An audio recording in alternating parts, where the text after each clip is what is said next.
You're staring at a scrap of cotton, soft, harmless, the kind of fabric that touched every neck, every wrist, every heartbeat in Virginia, 1847. But what if this cloth wasn't comfort? What if it was a weapon? Because in Louisa County, 7 powerful men began to die the same way. Not from bullets, not from blades, not from poison anyone could taste. They faded, week by week, strength turning to tremors, skin turning gray, organs failing like a candle burning out. And every single doctor wrote the same verdict: natural causes. No one saw a killer. No one searched the kitchen. No one accused the servants. Why would they? The murders weren't in the food.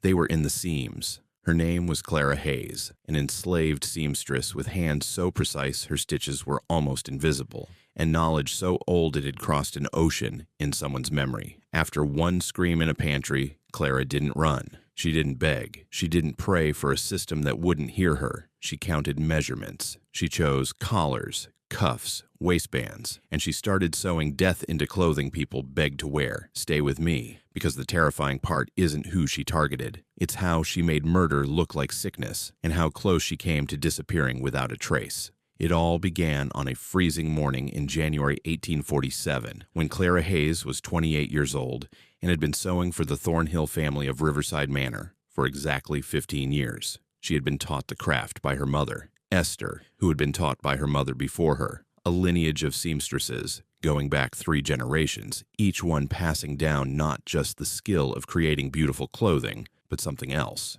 something darker, knowledge about plants, about toxins, about how certain substances could be absorbed through skin contact over time, knowledge that had been carefully preserved and hidden, waiting for the right moment to be used. That January morning, Clara stood in the sewing room of the big house, a converted bedroom on the 2nd floor with large windows that let in good light for detailed work. Her hands moved with practiced precision, stitching the collar of a new shirt for Master Richard Thornhill. Outside, snow fell silently over the Virginia countryside, covering the plantation in white that made everything look peaceful and clean. A lie, just like everything else about the system that enslaved her. Clara's fingers were legendary in Louisa County. White women from neighboring plantations would specifically request that their husbands purchase Clara's services for special occasions, weddings, formal events, anytime they needed garments that would impress. She could create stitches so small they were nearly invisible. She could embroider patterns so intricate they looked like lace. She could fit a garment to a body so perfectly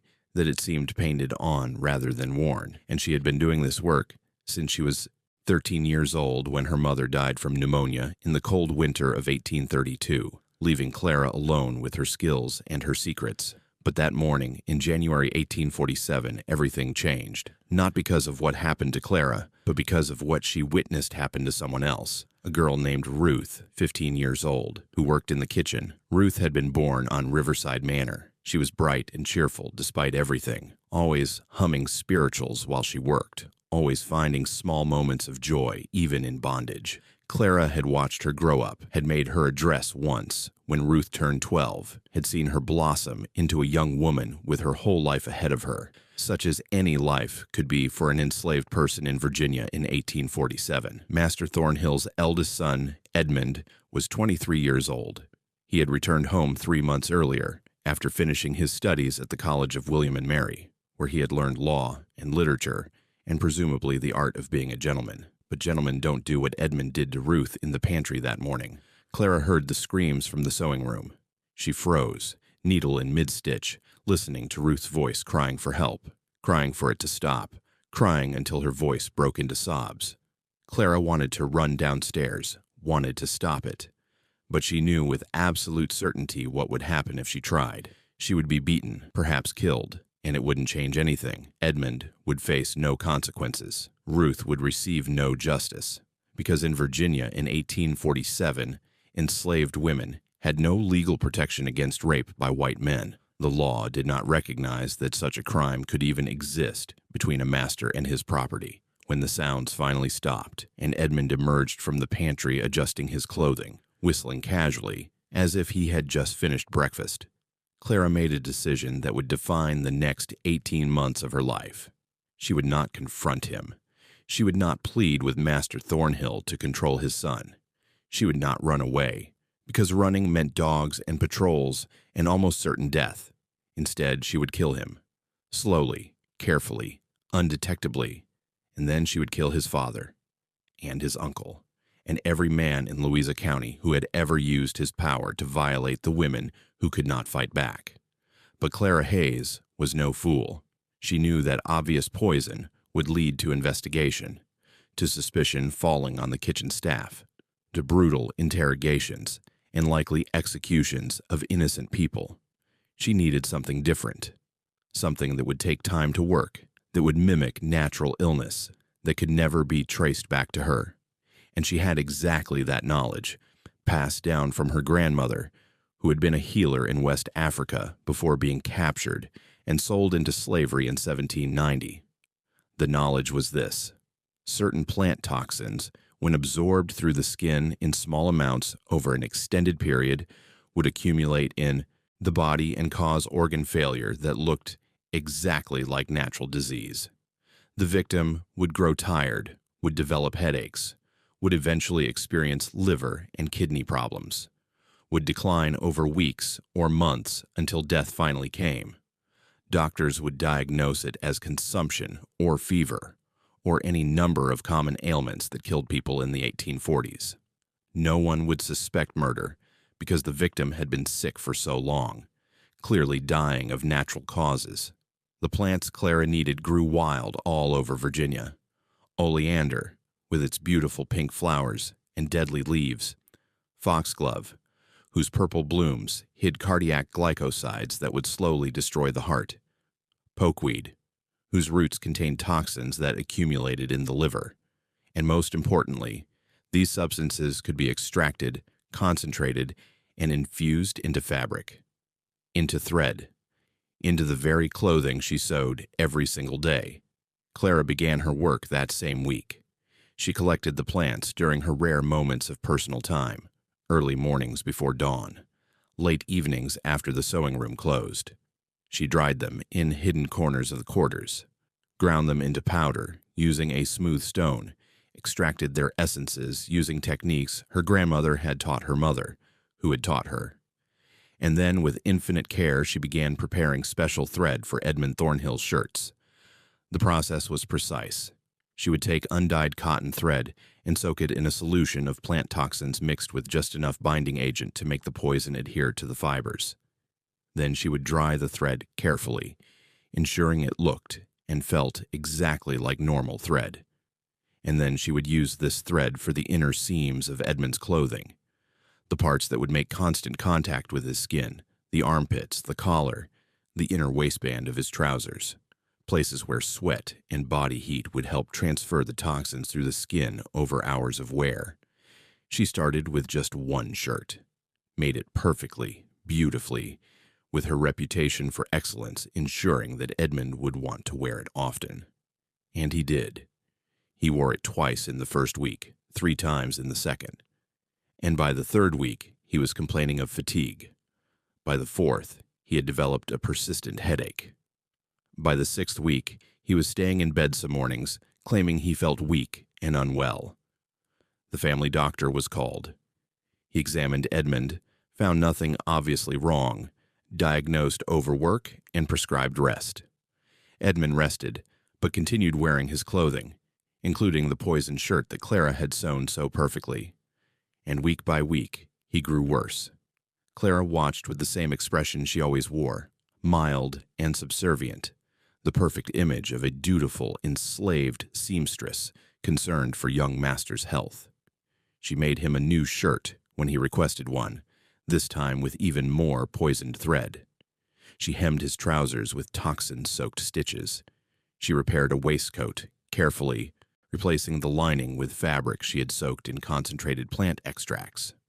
By May, 3 months after she had begun, Edmund Thornhill was dying. He had lost 20 pounds. His skin had taken on a grayish pallor. He vomited frequently, couldn't keep food down, spent most of his days in bed sweating through his sheets. The doctor diagnosed consumption, though he admitted the symptoms didn't quite match. Other doctors were called from Richmond, from Charlottesville, each one offering different theories, prescribing different treatments. none of them effective because they were treating a disease that didn't exist while ignoring the poison that was killing him. Edmund died on June 8, 1847 at 2:30 in the morning. The official cause of death was listed as consumption complicated by liver failure. He was 23 years old. The family mourned. The funeral was elaborate. Edmund was buried in the family plot behind Riverside Manor, with a marble headstone that called him beloved son and taken too soon. Ruth, the girl he had raped in the pantry, was forced to serve food at the funeral reception, and Clara Hayes began planning her next murder. Master Richard Thornhill took his son's death hard. The man aged 10 years in the 2 months following the funeral, his hair turning from salt and pepper to nearly white, his face developing deep lines that hadn't been there before. He withdrew from social functions, stopped attending church regularly, spent long hours in his study drinking whiskey and staring at Edmund's portrait above the fireplace. Clara observed all of this with the same calm expression she always maintained, waiting for the right moment to strike. But Richard Thornhill wasn't her next target. Clara had learned something important from Edmund's death. The process worked, but it was slow, taking 3 full months. If she wanted to eliminate multiple men, she needed to be strategic about timing and selection. She needed to ensure that the deaths appeared random, spread across different families and different locations, so that no pattern would emerge. And she needed to use her position as the most sought-after seamstress in Louisa County to gain access to the wardrobes of men beyond the Thornhill family. Her next target was overseer Jacob Marlowe, who managed the field operations at Riverside Manor. Marlowe was 36 years old, a man from poor white farming stock who had clawed his way up to a position of relative authority by being crueler than necessary, more violent than required. He carried a whip coiled at his belt at all times and used it liberally on anyone who failed to meet his quotas or show proper deference. He had a particular reputation for targeting women, using his authority to demand sexual favors in exchange for lighter workloads or better rations. Women who refused faced increased punishment, impossible quotas, deliberate humiliation in front of others. Clara had watched Marlowe operate for 7 years. She had seen him destroy families, separate mothers from children as punishment for perceived infractions, sell off troublemakers to distant plantations in the Deep South, where conditions were even worse.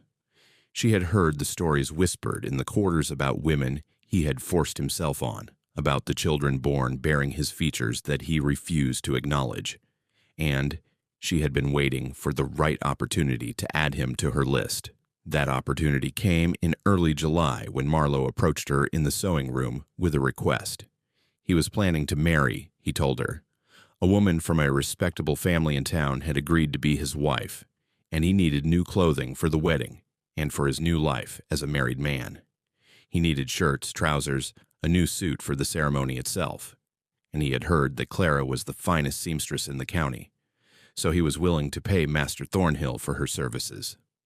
Clara agreed with the perfect mixture of humility and pride that white people expected from skilled enslaved workers. She took his measurements, touching him as little as possible, noting his dimensions with professional precision. She asked about his preferences in fabric and color, about when he needed the garments completed, about whether he wanted any special details or embellishments. And all the while she was calculating dosages in her mind, planning which pieces would carry the most poison, determining how to ensure he would wear them frequently enough for the toxins to accumulate to lethal levels. The wedding was scheduled for September 15th. That gave Clara 2 months to prepare Marlowe's wardrobe and to kill him in a way that would appear completely natural. She began immediately, working in the evenings after completing her regular duties for the Thornhill family. She prepared special threads soaked in a more concentrated mixture of toxins than she had used for Edmund, reasoning that Marlowe's larger body weight and the outdoor nature of his work would require stronger doses. She made him 3 shirts first, each one with poisoned thread in the collar, armpits, and cuffs where prolonged skin contact was guaranteed. She delivered them in late July and watched with satisfaction as Marlowe, wore them constantly through the brutal Virginia summer heat. The sweat and humidity would enhance the absorption, she knew. The toxins would enter his bloodstream more efficiently in hot weather. By early August, Marlowe was complaining of stomach problems. He developed diarrhea that wouldn't resolve, lost his appetite, became irritable and short-tempered, even by his usual standards. The other enslaved workers noticed the change and whispered about divine justice, about how God was punishing him for his cruelty. Clara said nothing, just continued sewing his trousers and waistcoat for the wedding, carefully infusing every seam that would touch his skin with concentrated poison. In mid-August, Marlowe developed severe abdominal pain. He could barely eat without vomiting. His skin took on a yellowish tint as his liver began to fail. The wedding was postponed once, then twice as Marlowe's condition deteriorated. His fiancée visited him at his cabin on the plantation grounds, bringing soup and concern, not knowing that the very clothes he wore were killing him slowly from the outside in. The doctor diagnosed dysentery, then changed his assessment to yellow fever, then admitted he wasn't certain what was wrong. Marlowe grew weaker by the day, his body unable to process the accumulated toxins, his organs shutting down one by one. He stopped wearing the wedding suit that Clara had made, too ill to care about clothing anymore. But by then, it didn't matter. The damage was done. His body had absorbed more than enough poison to ensure death was inevitable. Jacob Marlowe died on September 3rd, 12 days before his planned wedding. The official cause of death was listed as acute liver failure of unknown origin, possibly related to contaminated water or spoiled food. His fiancée mourned appropriately, though Clara heard, through the quarter's gossip network, that the woman seemed more relieved than devastated, having apparently heard troubling stories about Marlowe's treatment of enslaved women. The overseer was buried in the town cemetery with a simple funeral, attended by Master Thornhill and other plantation owners who valued his effectiveness at maintaining discipline among enslaved workers. And Clara Hayes continued sewing, her reputation growing even stronger as word spread about the beautiful garments she had created for the wedding that never happened. The widow, who wasn't kept the clothing, unable to return items made specifically for her intended husband, unwilling to admit she found them somehow disturbing to look at. Clara's third target came from outside Riverside Manor entirely. His name was Thomas Brennan, a slave trader who operated throughout Louisa County, buying enslaved people from estates that needed cash, selling them to plantations that needed labor, arranging the separation of families with the casual indifference of someone selling livestock. Brennan was 42 years old, prosperous, respected in white society as a sharp businessman. In the enslaved community, he was known as the separator, the man who tore children from mothers, husbands from wives, breaking bonds that the white world refused to recognize as legitimate, but that were no less real or precious for that lack of recognition. Clara had personal history with Thomas Brennan. In 1839, when she was 20 years old, Brennan had purchased her younger brother Moses, then age 15, from a nearby plantation that was liquidating assets to pay debts. Clara had begged Master Thornhill to purchase Moses so the siblings could remain together. She had offered to work for free, to take on extra duties, anything to keep her only remaining family member nearby. Thornhill had refused, saying he didn't need another field hand, that Clara should be grateful she had a good position and stop making demands above her station. Moses had been sold to a cotton plantation in Alabama. Clara received 2 letters from him over the following 3 years, smuggled through the informal communication network that enslaved people maintained across vast distances. Letters that told of brutal conditions, impossible quotas, punishments that left permanent scars. Then the letters stopped. Clara never learned what happened to her brother, whether he had died or simply couldn't send messages anymore. The not knowing was worse than any certain news could have been. Thomas Brennan, the man who had made that sale, who had collected his commission for separating siblings, continued to prosper and operate throughout the county. And in October of 1847, his wife approached Master Thornhill with a request for Clara's services. Mrs. Brennan wanted a new wardrobe for her husband as a surprise for his 43rd birthday in November.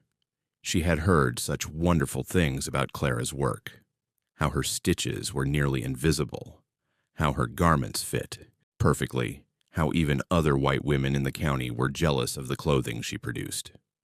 Mrs. Brennan was willing to pay handsomely for Clara's time and expertise.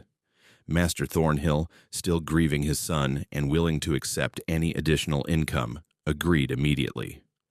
Clara was brought to the Brennan house in town to take measurements and discuss the commission. The house was elegant, funded by the profits of human trafficking, decorated with furniture purchased with the money from separated families. Thomas Brennan stood in his parlor wearing fine clothing, while Clara measured his arms, his chest, his waist, touching him as briefly as possible, her face showing nothing but professional concentration. While inside, she remembered Moses, remembered his last hug before the wagon took him away, remembered the promise she had made to herself that someday she would make Thomas Brennan pay. Now was that someday. Mrs. Brennan wanted 6 new shirts, 3 pairs of trousers, 2 waistcoats, and a formal jacket for evening events. She specified fine fabrics, imported from England, the best quality available.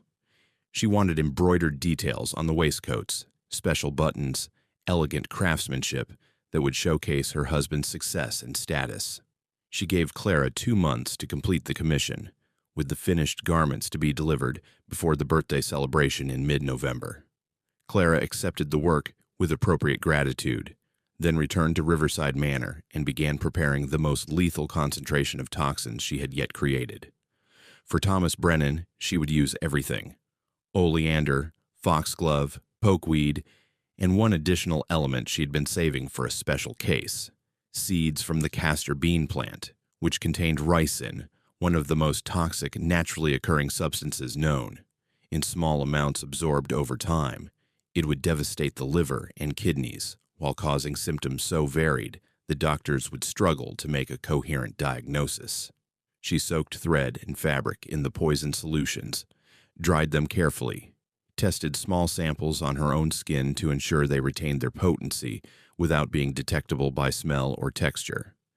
She worked late into the nights, using candlelight in the sewing room after the Thornhill family had gone to bed, creating garments so beautiful that Thomas Brennan would want to wear them constantly, so comfortable that he would never suspect they were instruments of death. The shirts were masterpieces of subtle assassination. Every seam that would touch skin was sewn with poisoned thread. The collars, the armpits, the cuffs, all carried concentrated toxins that would be absorbed through sweat and body heat. The trousers had waistbands lined with fabric soaked in ricin extract. The waistcoats had inner linings that pressed against his chest and back for hours each day. And the formal jacket, the piece he would wear to important events and social gatherings, had poison woven through every stitch of the inner construction. Clara delivered the completed wardrobe in early November, carrying the garments carefully wrapped in plain cloth, presenting them to Mrs. Brennan, who exclaimed with delight at the quality and craftsmanship. Thomas Brennan himself examined each piece, nodding with satisfaction, praising Clara's skill in front of his wife, never suspecting that the woman who had sewn his new clothes had also sewn his death into every thread. He wore the first shirt to church the following Sunday. By Tuesday, he was complaining of fatigue. By Thursday, he had developed a persistent cough and mild fever. Mrs. Brennan fussed over him, insisting he rest and take the tonics the doctor prescribed, never connecting her husband's illness to the beautiful new clothing he was wearing so proudly. Brennan continued his business through November despite feeling unwell, unwilling to let weakness interfere with profits. He wore his new trousers to conduct sales at the courthouse. He wore his waistcoats to business meetings with plantation owners. He wore his formal jacket to a dinner party hosted by a wealthy tobacco farmer. And, with each wearing, more toxins entered his system, accumulating in his organs, slowly destroying him from the inside. By December, Thomas Brennan was seriously ill. He had lost significant weight. His skin had a grayish pallor. He experienced severe abdominal pain and couldn't keep solid food down. The cough had worsened into fits that left him gasping for breath. His hands shook constantly. His eyes had a yellowish tint, indicating liver failure. Multiple doctors examined him, each offering different diagnoses ranging from consumption to malaria to some new mysterious fever they couldn't identify. Clara heard updates through the enslaved community's communication network. The cook at the Brennan house reported that the master could barely eat. The coachman mentioned that Brennan had stopped conducting business, too weak to leave his bedroom. The housemaid noted that Mrs. Brennan was frantic with worry, spending small fortunes on doctors and medicines that provided no relief. And on December 28, 1847, Thomas Brennan died in his elegant bedroom, surrounded by his family and the finest medical care money could buy, none of which could save him from the poison that Clara Hayes had sewn into his clothing, with the same patient precision she used for every stitch.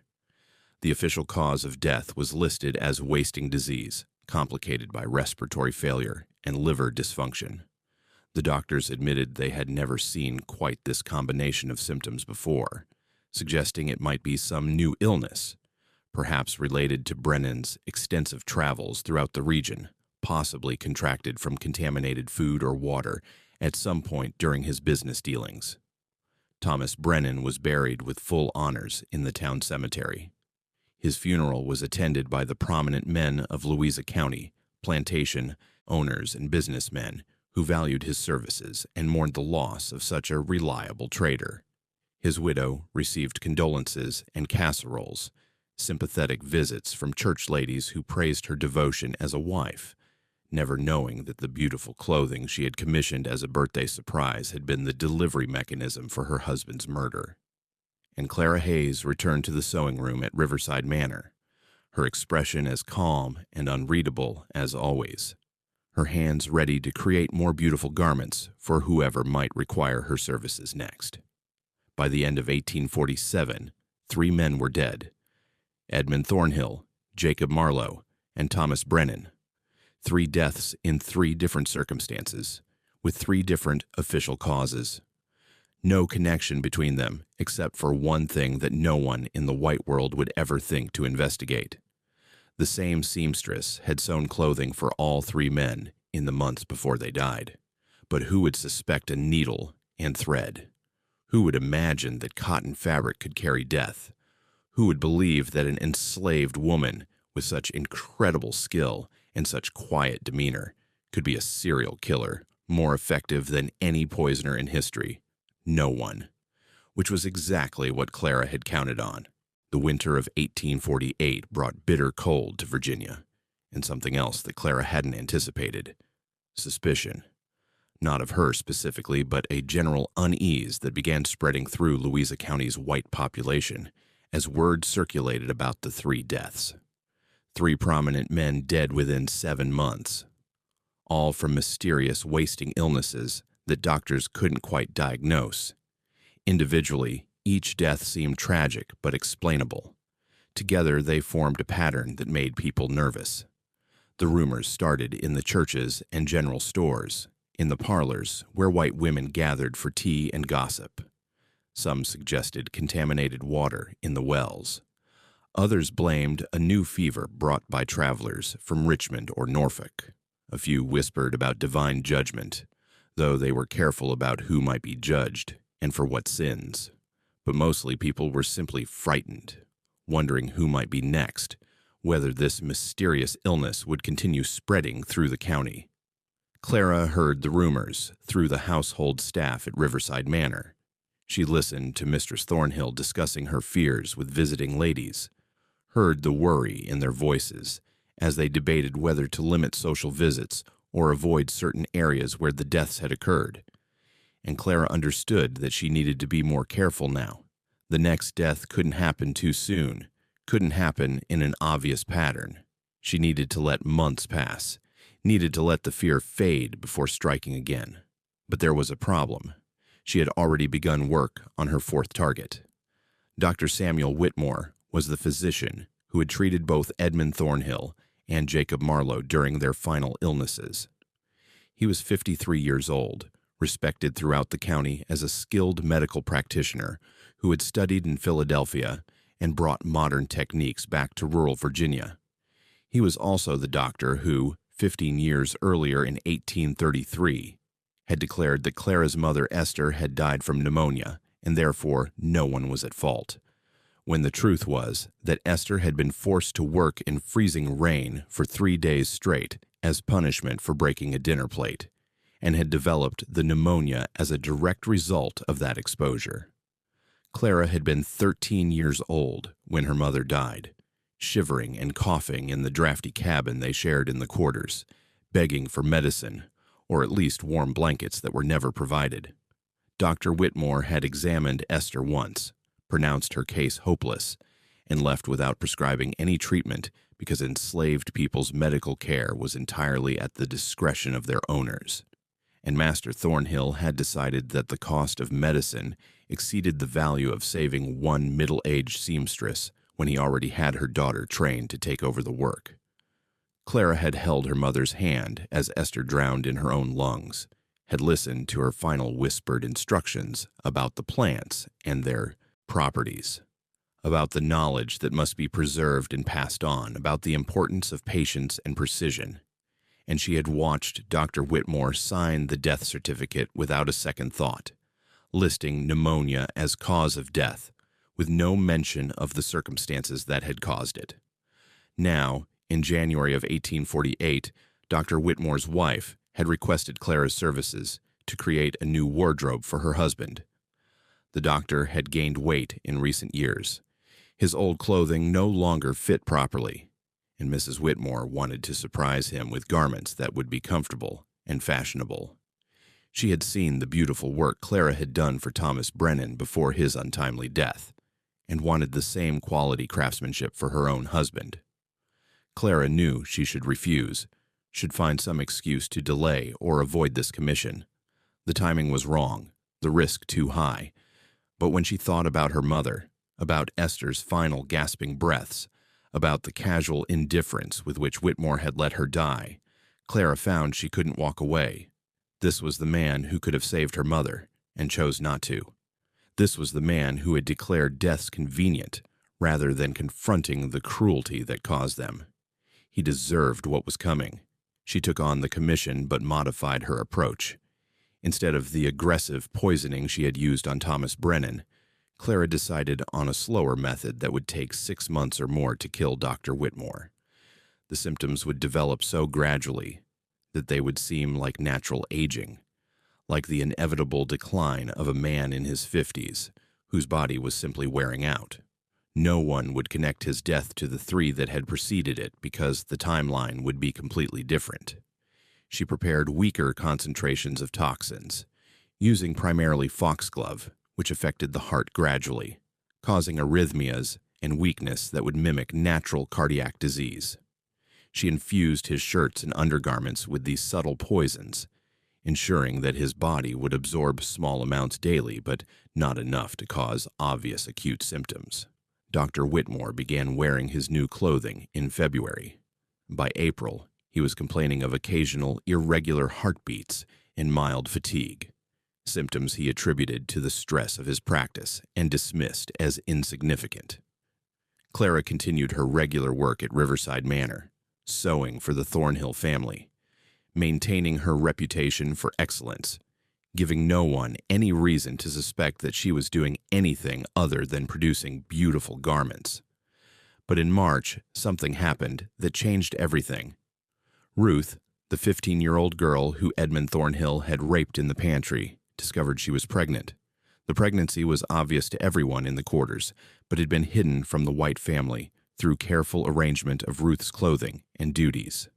Now, at nearly 6 months, it could no longer be concealed. When Mistress Thornhill discovered that Ruth was pregnant, her rage was immediate and vicious. She didn't ask how it had happened, didn't care that Ruth had been forced. In the social mathematics of slaveholding society, An unmarried enslaved girl's pregnancy was evidence of moral failing, of loose behavior, of bringing shame to the household. The fact that Edmund, the beloved dead son, might have been responsible was never considered, or if considered was quickly dismissed because white men's actions toward enslaved women weren't subject to moral judgment. Mistress Thornhill ordered Ruth sold immediately. The girl was to be sent to a slave trader who specialized in what was euphemistically called the fancy trade, selling young, light-skinned women to brothels in New Orleans, where their mixed-race children would be born into sexual slavery. It was a death sentence delivered with casual cruelty, punishment for being victimized, revenge for carrying the evidence of that victimization. Clara heard Ruth sobbing in the quarters the night before she was to be taken away. The girl was terrified, begging the older women for help, for advice, for any way to escape what was coming, and Clara made a decision that would accelerate her timeline and expose her to significantly more risk. She went to Ruth that night and gave her something, a small bundle wrapped in cloth containing a concentrated mixture of herbs. Not the slow-acting poisons Clara used for murder, but abortifacient plants that would cause Ruth to miscarry quickly and violently. It was dangerous, could kill Ruth along with the pregnancy, but it was the only chance the girl had. Clara gave Ruth precise instructions. Take half the mixture that night with water. Take the other half in the morning if bleeding hadn't started. Stay in the quarters, claim illness, and let the women around her help when the cramping and bleeding began. And most importantly, tell no one where the herbs had come from. Ruth took the mixture. By morning, she was hemorrhaging badly, losing the pregnancy in a painful but natural-appearing miscarriage. The women in the quarters called for help, expressed shock and concern, supported Ruth through the crisis. Dr. Whitmore was summoned to examine her, declared the miscarriage complete, and the girl lucky to survive. Prescribed rest and iron supplements. Mistress Thornhill, seeing that Ruth was no longer pregnant and was in fact quite ill, decided she had no value to a brothel and wasn't worth the cost of medical care. Instead of selling Ruth to New Orleans, she sold her to a local farmer for a fraction of what the fancy trader would have paid, getting the girl off the property and out of sight, where she wouldn't be a reminder of Edmund's behavior. It was a partial victory. Ruth would still be enslaved, still be subject to abuse from her new owner, but she had escaped the specific horror of the New Orleans brothels. And Clara had saved her, at least from that fate. But there was a cost. Dr. Whitmore, in examining Ruth and reviewing her symptoms, became curious about the miscarriage. The pattern of the bleeding, the specific symptoms Ruth exhibited, suggested to his medically trained eye that this might not have been entirely natural. Someone with knowledge of herbs and their abortifacient properties had helped this girl end her pregnancy. Whitmore didn't report his suspicions to Master Thornhill. He had no proof, and accusing enslaved women of secretly possessing medical knowledge was a dangerous path that could lead to questioning how they had acquired such knowledge, which might expose uncomfortable truths about the healing traditions that persisted in the quarters despite white efforts to suppress them. But he did start paying attention to Clara Hayes, the seamstress who had been on the plantation for 15 years, whose mother had been rumored to know things about plants and healing, who moved through the household so quietly that people forgot she was there. Clara noticed his attention.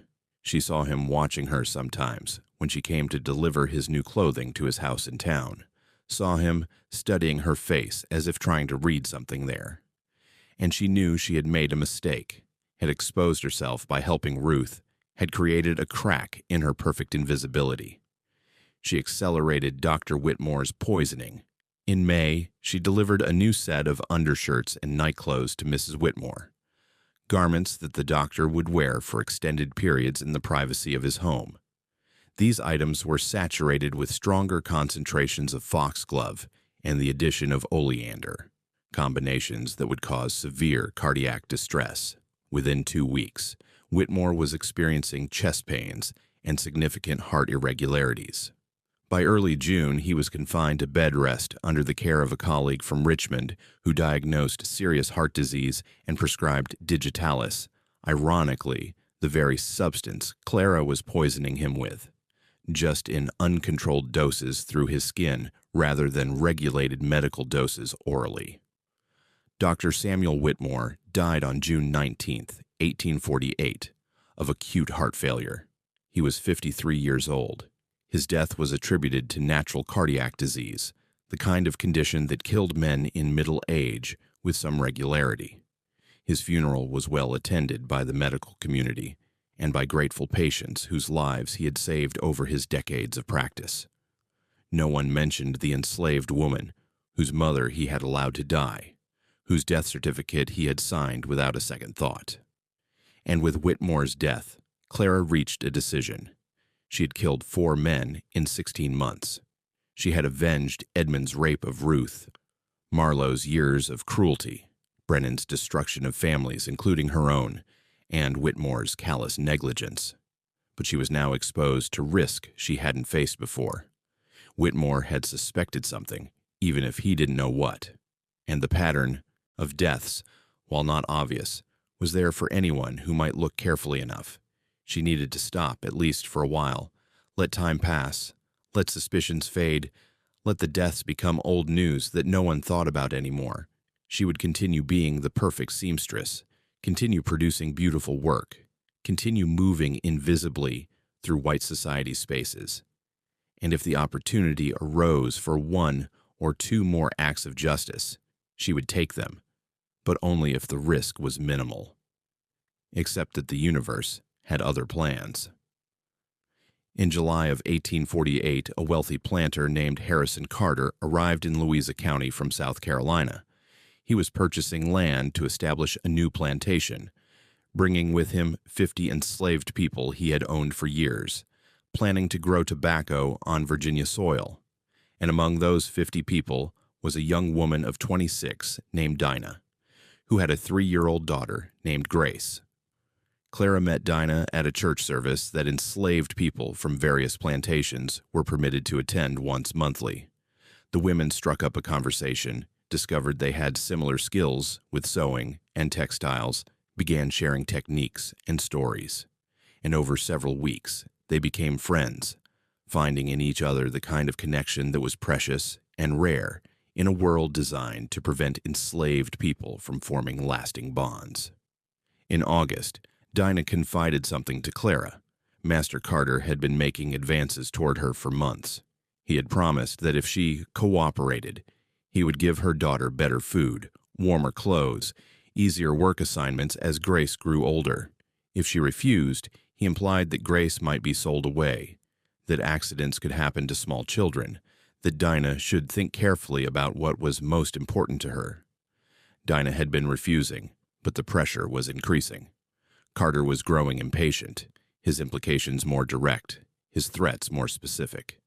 Dinah was terrified, not for herself, but for Grace, knowing that white men's patience had limits and that his revenge for being denied could take any form. Clara listened to Dinah's story and felt something break inside her that she had thought was already broken beyond further damage. She thought about Ruth, about the countless women whose stories she had heard over the years, about the systematic way that enslaved women were denied even ownership of their own bodies. And she made a decision that would add 3 more names to her list, would extend her killing beyond what she had originally planned, would risk everything she had carefully protected. Harrison Carter would die, but not alone. Clara would also eliminate Carter's 2 adult sons who lived with him and assisted in managing his plantation, who had the same entitled arrogance, who would inherit their father's property and his attitudes if they were allowed to live. She would kill all 3 Carter men, and she would do it quickly, before any of them could harm Dinah or her daughter. She offered her services to Mrs. Carter, who was delighted to employ such a highly recommended seamstress. Clara took measurements of Harrison and his sons, Robert and James, both in their 20s. She created for them a complete wardrobe of summer clothing, lightweight garments appropriate for Virginia's humid heat, comfortable pieces they would wear constantly. And she saturated those garments with the most lethal concentrations of mixed toxins she had ever prepared.